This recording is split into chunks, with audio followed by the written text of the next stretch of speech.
Top quality और consistent performance के लिए सिर्फ सिल्वर पंप नाम याद रखना।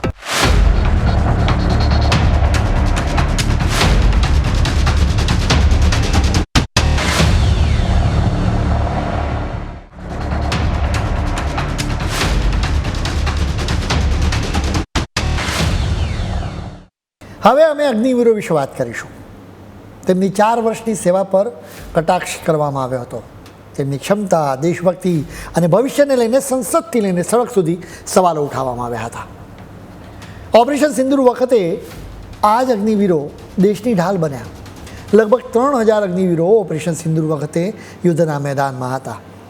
તેમની ઉંમર માંડ 20 વર્ષ હતી. તેઓ પાકિસ્તાની મિસાઇલ્સ અને ડ્રોન્સના હુમલાથી ભારતના સૈન્ય સંસ્થાનોનું રક્ષણ કરી રહ્યા હતા, જેનાથી અગ્નિપથ યોજનાનો વિરોધ કરનારા કોંગ્રેસ અને ઇન્ડિયન ગઠબંધનમાં એના સાથીઓને જવાબ મળી ચૂક્યો છે.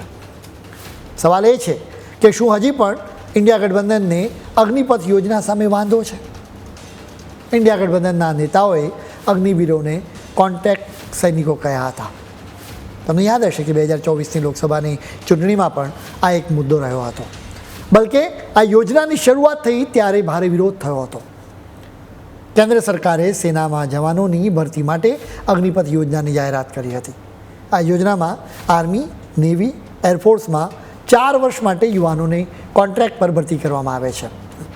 પહેલાં 6 મહિના ટ્રેનિંગ આપવામાં આવે છે, જેના પછી આ જવાનોને અગ્નિવીર તરીકે તૈનાત કરવામાં આવે છે. આ યોજનાની જાહેરાત થઈ ત્યારે એનો ભારે વિરોધ થયો હતો. બિહાર, ઉત્તર પ્રદેશ અને તેલંગાણામાં અનેક ટ્રેન્સની આગ લગાડવામાં આવી હતી. રેલવે સ્ટેશનો પર ભારે તોડફોડ મચાવવામાં આવી હતી, જેના કારણે સેંકડો ટ્રેનોને રદ કરવામાં આવી હતી. રેલવેને ખૂબ નુકસાન પહોંચ્યું હતું. હરિયાણામાં સ્થિતિ એટલી ખરાબ થઈ હતી કે ત્યાં ઇન્ટરનેટ બંધ કરવામાં આવ્યું હતું. અનેક જગ્યાએ કલમ 144 લાગુ કરવામાં આવી હતી.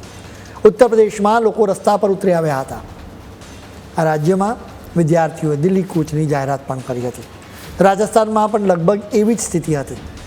ઓપરેશન સિંદૂરથી પુરવાર થઈ ચૂક્યું છે કે આ વિરોધ ખોટો હતો. આ મિલિટરી ઓપરેશન વખતે અગ્નિવીરોને ગનર, ફાયર કંટ્રોલ ઓપરેટર અને રેડિયો ઓપરેટર તરીકે તૈનાત કરવામાં આવ્યા હતા. એટલું જ નહીં, ગન અને મિસાઇલથી સજ્જ વાહનો પણ અગ્નિવીરોએ જ ચલાવ્યા હતા. અગ્નિવીરોએ air defence control and reporting system આકાશતીરને એક્ટિવેટ અને ઓપરેટ કરવામાં મદદ કરી હતી, જે દેશની એર ડિફેન્સ સિસ્ટમનું કેન્દ્ર હતું. આકાશતીરને ગયા વર્ષે સેનામાં સામેલ કરવામાં આવી હતી, જે દુશ્મનના હુમલાની ઝડપી ઓળખ કરીને એનો મુકાબલો કરે છે. પાકિસ્તાનથી છોડવામાં આવેલા ડ્રોન્સ અને મિસાઇલ્સને નષ્ટ કરવામાં આકાશતીરનો મોટો રોલ હતો, જેને ચલાવવામાં અગ્નિવીરોનો મોટો રોલ હતો. એટલું જ નહીં, તેમણે પિચોરા અને ઓસા ઓકે જેવી સૈન્ય સામગ્રી ઓપરેટ કરી હતી, સાથે રડાર અને કોમ્યુનિકેશન નેટવર્કને પણ સંભાળ્યું હતું. આ યુવાન શૂરવીરોને ઓપરેશન સિંદૂરથી સારી એવી પ્રેક્ટિસ મળી. પાકિસ્તાનથી એક સાથે મોટી સંખ્યામાં ડ્રોન્સ છોડવામાં આવતા હતા, મિસાઇલ્સ છોડવામાં આવતી હતી, સરહદ પર ભારે તોપમારો કરવામાં આવતો હતો. આવા માહોલમાં આ અગ્નિવીરોએ શૂરવીરતા અને સૂઝબૂઝ બતાવી. એ બતાવે છે કે ઇન્ડિયન આર્મીએ તેમને ખૂબ જ સારી રીતે ટ્રેનિંગ આપી છે. અગ્નિપથ યોજના લાગુ કરવામાં આવી ત્યારે આપણા દેશમાંથી કેટલાક લોકોએ એક સવાલ ઉઠાવ્યો હતો. આ સવાલ હતો કે 4 વર્ષની જ નોકરી હોય તો શા માટે કોઈ અગ્નિવીર દિલથી દેશ સેવા કરે અને દેશ માટે લડે? એ સમયે દેશના ડિફેન્સ એક્સપર્ટ્સે કહ્યું હતું કે આર્મીની ટ્રેનિંગ જ એવી હોય છે કે સૈનિક 4 વર્ષ માટે હોય કે 15 વર્ષ માટે, એનાથી કોઈ ફરક પડતો નથી. ઓપરેશન સિંદૂરથી આ જ વાત પુરવાર થાય છે. કેટલાક લોકોએ સવાલ ઉઠાવ્યો હતો કે અગ્નિવીરો આર્મીના માળખામાં કેવી રીતે ફિટ બેસશે?